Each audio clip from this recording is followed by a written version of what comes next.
أعوذ بالله من الشيطان الرجيم. Ada orang yang berbeda pendapat kemudian berselisih sehingga waktu Ramadan itu bisa berbeda-beda memulainya, bahkan Syawal. Bahkan di tahun 2012 Syawal kita, Idul Fitri kita itu paling heboh sedunia karena dilakukan sampai 7 kali. Dilakukan sampai 7 kali di Indonesia tahun 2012, 2013 sampai 5 kali. Ya, ada sebagian yang berbeda-beda. Nah, kenapa mereka bisa berbeda? Barangkali karena cara menentukannya, metodenya ya, berbeda-beda, sehingga timbul pertanyaan seperti apa metode yang diterangkan oleh Al-Quran dan Sunnah Rasulullah SAW untuk bisa menetapkan awal Ramadan dan akhirnya. Kita akan mulai dulu dengan pengantar. Kalau ingin dicatat silakan. Bapak Ibu sekalian, di dalam Islam ada ibadah-ibadah yang pelaksanaannya diikat oleh waktu. Jadi kalau waktunya sudah tiba, dilakukan. Waktunya tidak ada, tidak boleh dilakukan. Ada yang sifatnya harian, seperti sholat.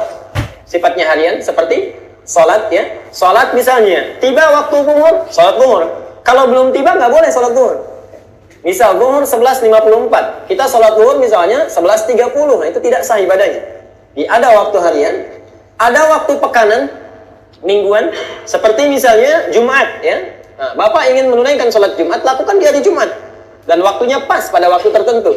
Tidak ada saya ingin Jumatan misalnya waktunya Kamis, nah, tidak ada ya. Jadi pas sesuai dengan waktunya. Ada waktu bulanan yang berlangsung setiap bulan, misal Ayyamil Bid, disebutkan wasiat Nabi SAW, berlangsung puasa di setiap pertengahan bulan, tidak bisa di awalnya, tidak bisa di akhirnya, harus tengah-tengah. Dan ada waktu yang berlangsung tahunan, setahun sekali datangnya. Di antaranya adalah bisa Ramadan, Syawal, Idul Adha dan Haji. Baik ya? Baik. Nah, karena itu puasa Ramadan, Idul Fitri dan Idul Adha itu termasuk ibadah yang terikat dengan waktu. Jadi, tidak boleh kita melakukan Ramadan di luar bulan itu, Haji di luar bulan itu, bahkan Syawal dan Idul Adha di waktu yang telah di luar ditetapkannya. Nah, sekarang penting diketahui, karena tadi saya telah sebutkan, ada waktu harian, ibadah harian, singkatnya.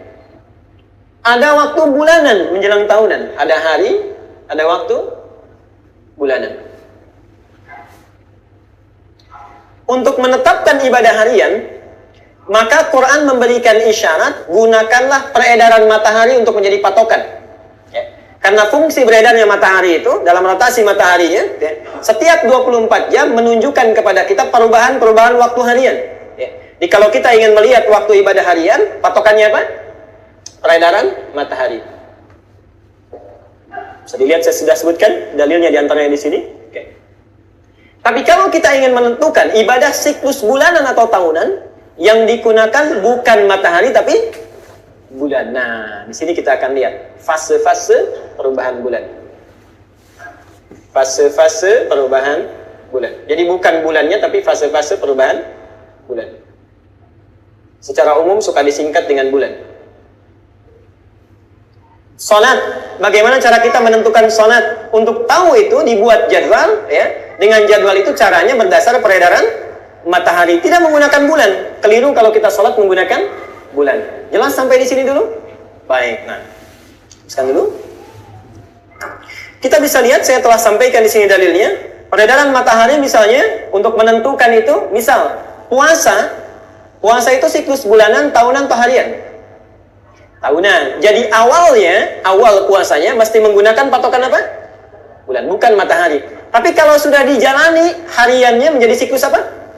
Siklus harian. Karena itu untuk menentukan hariannya, patokannya matahari bukan bulan lagi. Karena itu Al-Baqarah 187. Ada di situ? Hatta yatabayyana lakumul khaytul abyadu minal khaytil aswadi minal fajr. Tunaikan puasa itu ya. Kapan dimulainya? Kalau fajar sudah mulai kelihatan, tunaikan sampai matahari tenggelam. Patokannya jadi matahari. Silakan dalilnya bisa dicatat, dibuka, sudah saya terangkan. Nah, aturan untuk menetapkan dua ini semuanya dirangkum di satu surat, surah ke-10 ayat ke-5, surat Yunus ayat ke-5.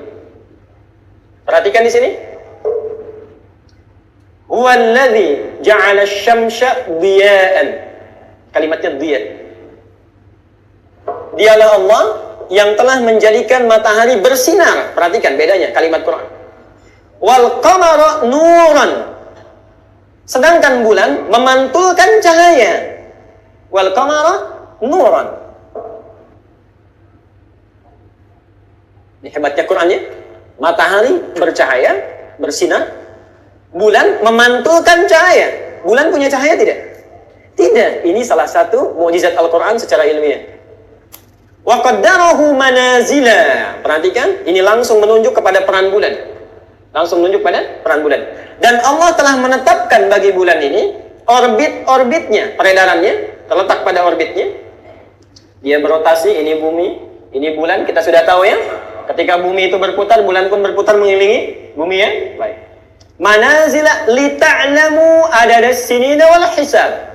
Dengan peredaran bulan itu pada orbitnya, pada letaknya, engkau dapat ketahui menentukan bilangan-bilangan tahun dan menetapkan hisab. Jelas sampai di sini? Baik. Jadi, intinya dengan ibadah ini bisa kita tentukan yang terkait dengan waktu. Satu, menggunakan peredaran matahari. Yang kedua, bulan. Jelas sampai sini? Baik. Matahari digunakan untuk menetapkan waktu harian, sedangkan bulan digunakan untuk siklus bulan dan tahunan. Sekarang sebelum kita beranjak, perhatikan dulu. Perhatikan kalimatnya. Yang dimaksud bukan bulannya, tapi fase-fase perubahan bulannya. Fokus dulu ke sini. Karena kita akan membahas awal Ramadan, ditentukan dengan siklus bulanan, maka kita akan fokus ke sini dulu.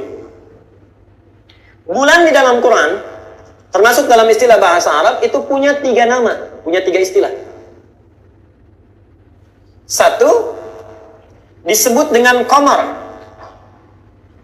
Ada surah namanya surah Al-Qamar. Surat keberapa? 54 ya. Ada namanya qamar.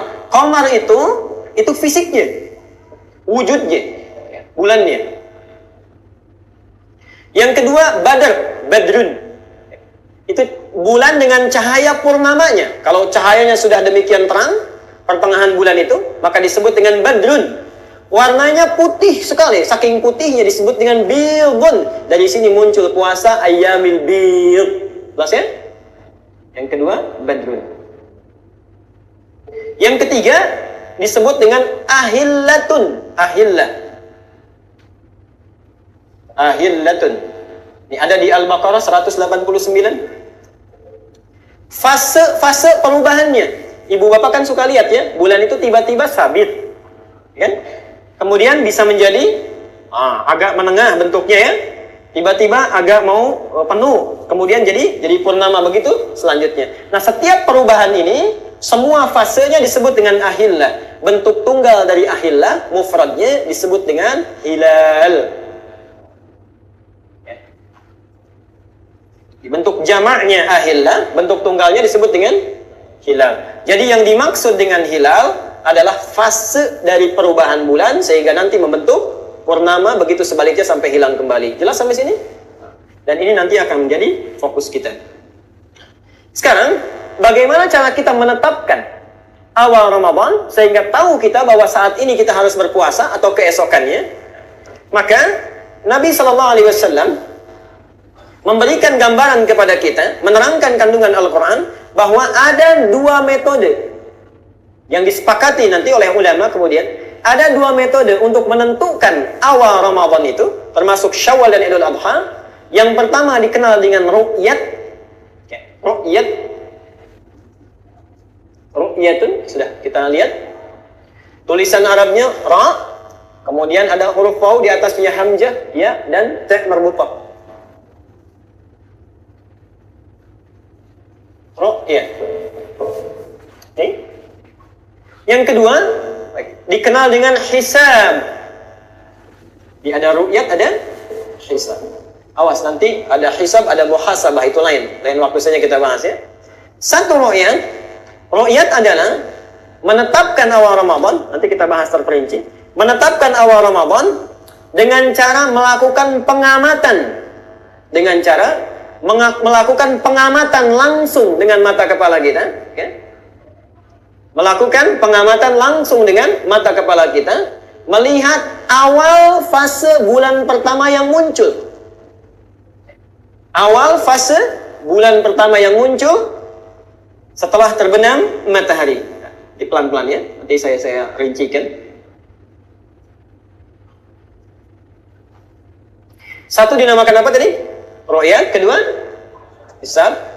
Ru'yah adalah proses pengamatan dengan mata kepala. Nanti kita akan lihat pengamatan dengan mata kepala mengenai hilal pertama yang muncul. Hilal pertama yang muncul di akhir waktu bulan tertentu. Di akhir waktu bulan tertentu. 0 derajat. Melakukan pengamatan langsung terhadap hilal yang pertama kali muncul di akhir bulan tertentu, kan? Untuk menetapkan jatuhnya awal waktu yang baru. Nggak apa-apa, bingung dulu aja. Nanti kita berikan gambarannya pelan-pelan. Sedangkan hisab, metode menentukan awal Ramadan dengan cara melakukan perhitungan kompleks, melakukan perhitungan yang kompleks berdasar data-data ru'yat sehingga diketahui awal waktu dari hari Ramadan itu. Nanti kita uraikan dalilnya ada lebih jelas lagi. Baik ru'yat ataupun hisab itu keduanya disepakati oleh ulama. Sekali lagi, keduanya disepakati oleh ulama bahwa sebagai metode yang sah digunakan untuk menentukan awal Ramadan, Syawal dan Idul Adha. Kita bahas lebih lanjut apa itu ru'yat, bagaimana cara melakukannya, apa syaratnya bisa diru'yat, dan bagaimana gambarannya. Nah, kita bahas dulu bagian yang pertama. Satu, sebelum ke definisi dan cara meru'yat, kita harus ada dalil dulu. Karena tidak boleh ibadah dilakukan kecuali ada dalil perintahnya. Yang pertama Al-Quran, surat Yunus, kan? Ayat kelima. Ini sudah bisa kita dapatkan. Di Quran, surat Yunus, ayat kelima. Ini dalil tentang salah satunya ru'yat. Di mana kita bisa menemukannya? Perhatikan. Kita baca ayatnya. Huwallazi ja'ala asy-syamsa dhiya'a wal qamara nura wa qaddarahu manazila. Dialah Allah yang telah menjadikan matahari bersinar, rembulan memantulkan cahaya, dan menetapkan bagi bulan itu tempat-tempat dia beredar. Wa qaddarahu, sehingga bisa ditetapkan. Manazila, wa qaddarahu manazila, menetapkan bagi bulan itu tempat-tempat beredar, orbitnya. Kemudian lita'lamu, lihat huruf lam di situ. Lita'lamu. Perhatikan sini. Saya tuliskan dulu ke bawah. Lita'lamu. Adadas sinina wal hisab. Adadas sinin. Sinin dulu saya tuliskan. Apa fungsi bulan itu? Di antaranya, kata Allah, bulan itu selalu beredar pada orbitnya. Kalau beredar, dia bisa berubah dari yang tadinya sabit, kan, menjadi menengah seperti tadi, menjadi hampir penuh, menjadi besar. Nah, peredaran ini, li, kata Allah, lihat huruf li di situ, saya garis bawahi. Itu bisa digunakan dengan itu, dengan beredarnya, bisa diamati, diketahui untuk menentukan adadas sinin, perubahan-perubahan waktu. Bagaimana cara melakukannya untuk bisa menentukan waktu itu? Jadi orang Arab dulu, kalau lihat bulan saja, lihat hilal, itu sudah tahu ini pertengahan bulan, tanggal berapa. Ini akhir bulan, tanggal berapa. Ini awal bulan, tanggal berapa. Bagaimana caranya? Ditafsir oleh hadis Nabi. Perhatikan hadisnya, bisa kita baca di sana. Dari Abi Hurairah radhiyallahu anhu, baik. Nabi SAW menyampaikan, hadisnya sangat kita ketahui, sumu li ru'yatihi wa aftiru li ru'yatihi. Perhatikan huruf lamnya, li. Jadi ayat Qur'annya ada kalimatnya li, li ta'lamu, lam di sana, lamnya difungsikan di bawah. Bagaimana cara menentukan awal Ramadannya? Li ru'yatihi, ru'yat, dengan cara meru'yatnya. Lam di satu ayat itu ditafsirkan dengan hadis Nabi. Jadi cara menentukan Ramadan bisa dilakukan dengan ru'yat, pengamatan langsung terhadap perubahan bulan dari hilal pertamanya. Hadisnya apa? Ini hadisnya yang pertama. Kemudian yang di atas tafsir dari Al-Quranul Karim. Okay. Tuliskan dulu sebentar. Apa yang diamati? Nah, ini barangkali akan lebih jelas dari uraian yang pertama tadi.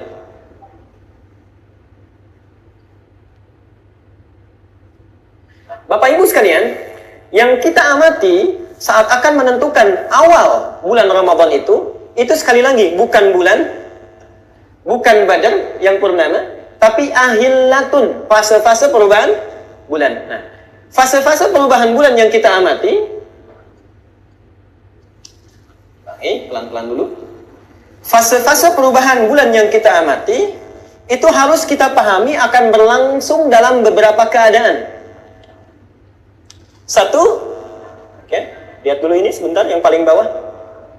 Biasanya, fokus ke sini, bulan, matahari dan bumi itu saat beredar, nanti di penghujung setiap bulan akan berada dalam satu garis lurus. Contoh begini, misal saja, ini matahari, misal saja, ini bumi, ini bulannya. Terlihat sini? Setiap akhir bulan, itu ketiganya matahari, bulan, dan bumi akan selalu berada di satu garis lurus. Karena mereka bersatu, berkumpul di satu garis lurus ini, maka disebut dalam istilah bahasa Arab fikihnya ijtima' keadaannya. Ijtima'. Yaitu berkumpulnya matahari, bulan, dan bumi di satu garis lurus. Jelas di sini? Jelas ya. Ijtima' dalam bahasa astronominya disebut dengan konjungsi. Konjungsi. Kapan ini terjadi? Itu selalu terjadi di setiap akhir bulan, yaitu pada tanggal 29 di setiap akhir bulan. Jadi jangan lihat kepada Sya'ban saja, ya. Jangan lihat kepada Sya'ban saja. Jadi bisa menentukan Al-Muharram misalnya, lihat tanggal terakhir di bulan Dzulqa'dah atau Dzulhijjah, tanggal 29 di setiap bulan, itu posisi matahari, bumi dan bulan selalu dalam satu garis yang sejajar. Kalau sudah berada di sini, nah ini tolong fokus ke sini. Kalau sudah berada di satu garis ini menunjukkan bahwa usia bulan itu sudah di penghujungnya. Sudah akhir usia bulannya. Terletak di tanggal berapa? Tadi berapa? 29. Jadi untuk menentukan akhir bulan Sya'ban, sebetulnya mudah. Kalau sudah tanggal 29, itu pasti sudah akhir bulan. Karena bulan apapun kalau sudah tanggal 29, itu pasti akhir bulan. Dan posisi matahari, bumi, dan bulan berada dalam satu garis yang sejajar. Kedua, perhatikan teorinya pelan-pelan, supaya bisa kita nanti jawab. Garis sejajar ini, itu dinamakan dengan garis 0 derajat. Ekuatornya, garis 0 derajat. Pelan-pelan dulu. Matahari, bumi, bulan berkumpul sejajar di satu garis 0 derajat. Pada tanggal berapa? 29 akhir bulan, saya ingin pastikan dulu. 0 derajat ini, garis ini batas perpindahan hari dan bulan. Jadi kalau sudah melewati 0, artinya sudah pindah harinya. Jelas ya? Sudah pindah bulannya. Misal, tanggal 29 Sya'ban, misal. Matahari, bumi, bulan berada di satu garis 0 derajat. Kemudian saat matahari tenggelam, misalnya kan, dilihat, bulan naik di atasnya, sudah di atas 0 derajat. Sudah masuk hari baru belum? Nah, artinya kalau sudah melewati 0 derajat, itu sudah pindah hari dan bulan. Pindah hari plus bulan. Jelas sampai sini? Baik. Apa yang menandai kita bisa menentukan ini sudah pindah hari dan bulan? Perhatikan, kalau sudah tahu teori 3 ini, insya Allah akan mudah. Garis 0 derajat, kemudian dilakukan pada tanggal 29 terjadinya. Nah, perhatikan yang ketiganya. Saat matahari tenggelam, bulan sudah pasti naik, kan berputar ya. Matahari tenggelam turun, bumi kan akan ke sini ya, naik ke atas. Bulan akan naik di atasnya ya. Nah, fase bulan pertama kali berada di atas 0 derajat ini, ketika naik, itu disebut dengan hilal. Sehingga disebut dengan hilal awal bulan. Hilal awal bulan. Bentuknya sabit ya, awal bulan. Jelas tuh sampai sini? Saya tidak ingin Bapak Ibu keluar dari masjid ini kecuali jelas. Saya ulangi, tiap tanggal 29 setiap bulan, posisi matahari, bulan, dan bumi akan berada di satu garis yang sejajar. Disebut apa namanya? Ijtima' atau konjungsi. Garis ini garis apa namanya? 0 derajat. Kalau sudah lewat di atas garis ini, artinya sudah pindah hari dan bulan. Bukan hari saja, tapi hari dan bulan. Nah, silakan perhatikan. Tanggal 29, kalau mataharinya sudah tenggelam, kemudian ininya naik kan, otomatis ini turun, ini naik ya. Bulan naik, awal yang muncul dari fase bulan, fase bulan pertama bentuknya hilal, gini. Baik. Ini yang disebut dengan hilal awal bulan, dan menandai berakhirnya bulan ini masuk pada bulan yang baru. Jadi kalau dalam konteks bulan Sya'ban, berakhir bulan Sya'ban, datang bulan Ramadan. Baik. Nah, sekarang lihat ketentuannya. Apa hubungan dengan ru'yat? Proses perpindahan ini bisa diamati. Jadi kalau Bapak Ibu ingin melihat kira-kira ini sudah naik atau belum, caranya gampang. Setiap tanggal 29, kita berada di titik-titik tertentu supaya mudah mengamati matahari dan bulan. Di Indonesia ini nanti banyak titiknya. Kemudian kita lihat, kira-kira kalau sudah maghrib itu, tenggelam matahari, ini sudah muncul belum? Kalau ini sudah kelihatan muncul, berarti dipastikan besoknya tanggal 1 Ramadan. Dan pindah, harinya pindah 1, bulannya pindah. Jelas sampai sini?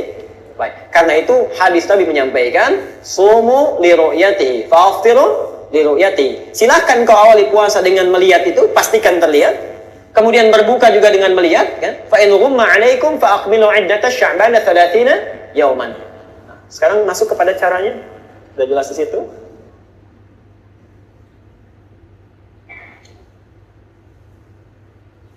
Nah, kita ambil dulu di sini sebentar. Yang pertama, Bapak Ibu sekalian, ini penting kita ketahui. 5 kaidah ini itu harus berlaku saat ru'yat dilakukan.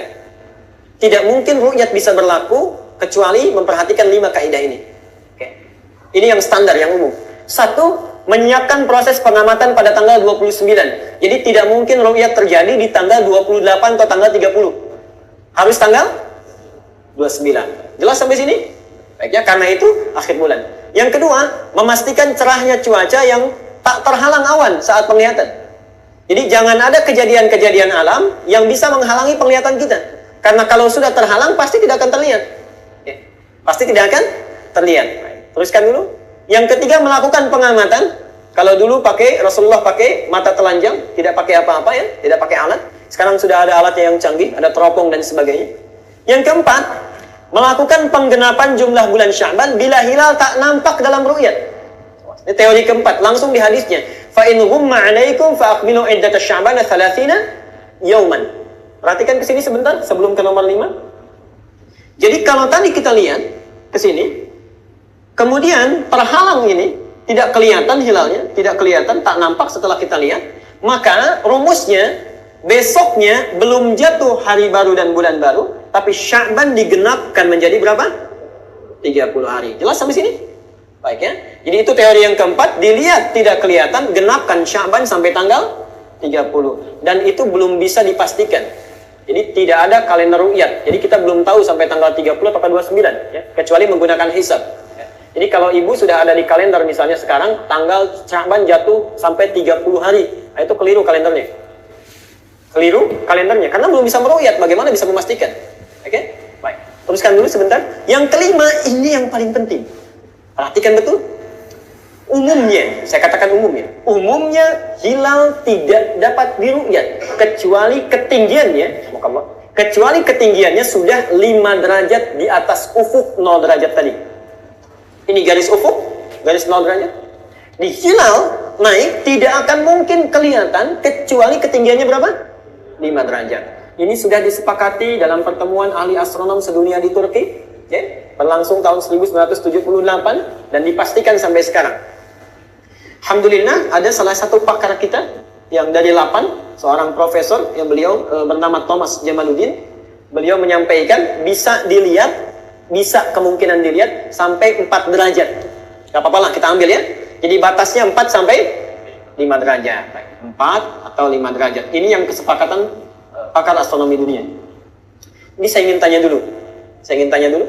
Kalau sekiranya hilal naik ketinggiannya di atas 0, sudah matahari terbenam tanggal 29, matahari terbenam, kemudian bulan mulai bergeser, bumi bergeser, bulan naik, hilalnya misalnya sudah ketinggiannya 5 derajat, kelihatan tidak? Kelihatan. Kalau sudah kelihatan, maka ada istilah hilal terlihat. Besok ditetapkan sebagai awal puasa. Tapi kalau ketinggiannya 3 derajat misalnya, kelihatan tidak? Tidak kelihatan. Maka yang menggunakan metode ru'yat pertama kali, kalau menggunakan metode ru'yat ini, kalau tidak terlihat di bawah 5 derajat, tidak terlihat, maka mereka akan genapkan sampai plus 1 menjadi 30 hari. Jadi besoknya belum puasa, tapi masih Sya'ban. Jelas sampai sini? Ini bagian teori ru'yat dulu. Sekarang kita akan masuk dulu pada selanjutnya.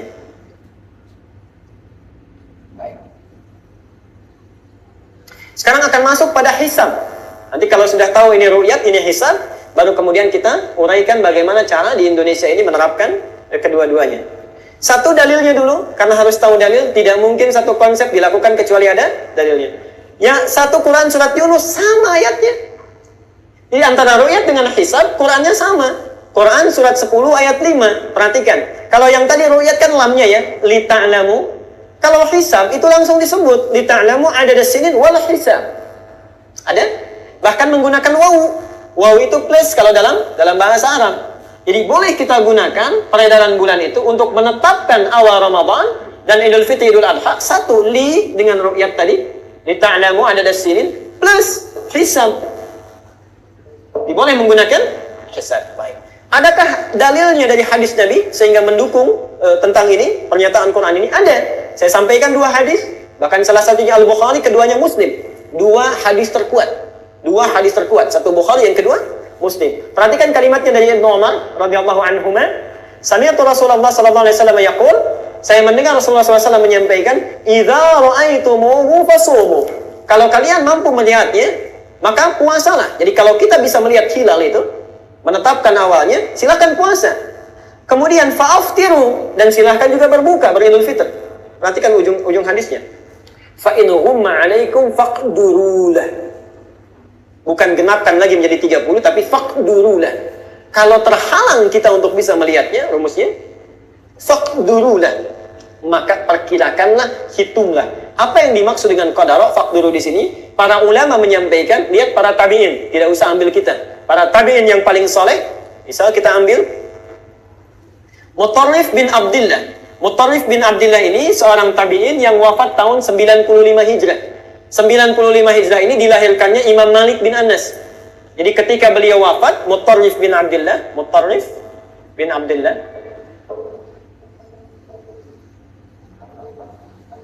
wafat tahun 95 Hijrah. Beliau meninggal, Imam Malik lahir. Imam Malik itu gurunya Imam Asy-Syafi'i, kerabatnya Imam Abu Hanifah. Abu Hanifah nama aslinya Nu'man bin Bashir. Wafatnya tahun 150 Hijrah. Begitu beliau wafat, Imam Asy-Syafi'i lahir. Oke. Nah, ini menyampaikan di dalam salah satu catatannya, beliau menafsirkan yang dimaksud faqdurullah adalah dengan cara menghitung al-hisab. Jelas sampai sini? Baik. Itu di antara dalilnya. Insya Allah saya tuliskan lebih banyak lagi. Jadi, artinya ru'yat ada, hisab juga ada. Bagaimana cara menghisab? Teori keduanya. Ru'yat sudah tahu caranya, sekarang hisab. Aplikasi hisab. Baik. Saya sampaikan sama-sama 5 poin. Sama-sama 5 poin. 1, menyiapkan data-data hasil pengamatan fase hilal yang menjadi acuan hisab. Jadi hisab itu bukan tanpa ru'yat. Hisab itu bisa terjadi kalau data-data pengamatan sejak zaman Nabi dikumpulkan, dilihat, dianalisis, kemudian diperhatikan sehingga muncul waktu yang bisa sifatnya eksak untuk menetapkan awal Ramadan. Jadi saat ru'yat pertama kali dilakukan oleh Nabi di Madinah, itu berlangsung tahun berapa? Waktunya berapa? Waktunya kapan? Ketinggian hilal pada saat itu berapa? Dihitung dari zaman Nabi, zaman sahabat terus sampai kekinian. Kemudian dari hitungan itu muncul secara kompleks, hitungan yang kompleks. Dengan rumus-rumus tertentu, lahirlah ditetapkan tahun ini jatuh pada tanggal sekian, bulan sekian misalnya, waktunya berapa derajat, menitnya sekian, dan seterusnya. Jelas sampai sini? Dan proses hisab ini juga digunakan untuk menentukan waktu sholat. Untuk menentukan waktu sholat. Saya beri contoh. Zaman Nabi sholatnya itu pakai ru'yat. Zaman Nabi pakai ru'yat. Kalau tidak percaya silakan baca semua kitab fikih tentang sholat. Tidak ada itu menggunakan hisab. Kata Rasulullah, kalau engkau ingin tahu waktu sholat zuhur, tanamkan tongkat itu di lapang. Kemudian lihat bayangannya. Ketika bayangan mulai miring sedikit itu kan berlawanan dengan arahmu, maka itu muncul sholat zuhur. Ketika lebih pendek muncul sholat asar. Ketika akan hilang muncul sholat maghrib. Hilang sama sekali muncul Isya.